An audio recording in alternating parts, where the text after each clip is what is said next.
Rainy conditions as well, but shouldn't put the Scotland players off. More than used to that. Yeah, exactly. One thing you're used to in Scotland is wind and rain, so the players will be absolutely fine with it. We're interested to see how James Wilson goes today. You know, someone who burst on the scene for Hearts last season, and you know, he's found his time really limited this season. You know, these opportunities are massive for him. I saw him do an interview where he said, you know, every time I play a game, I'm trying to impress, whether it's a reserve team game, whether it's a under-21 game. So he's a player of a lot of potential, a young man that hopefully can get a couple of goals today.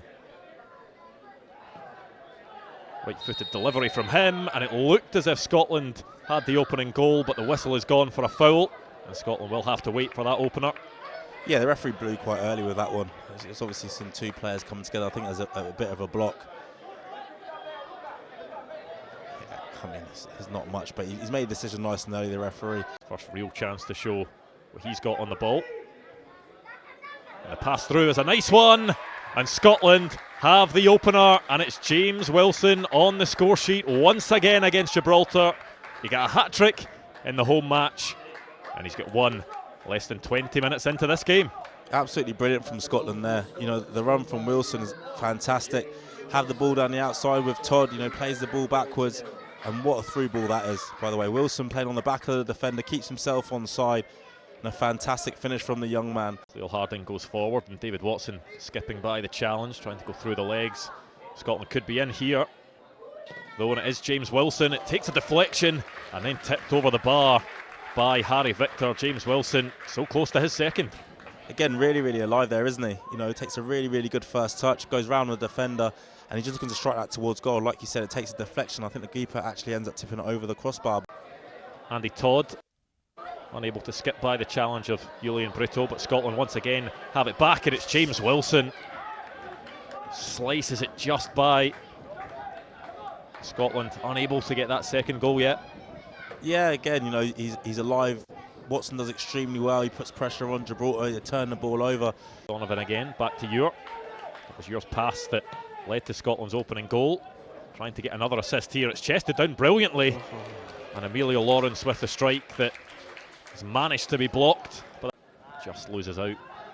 Scotland do have it back though. Wilson with the flick. Here is Andy Todd with the strike, and didn't look too far away.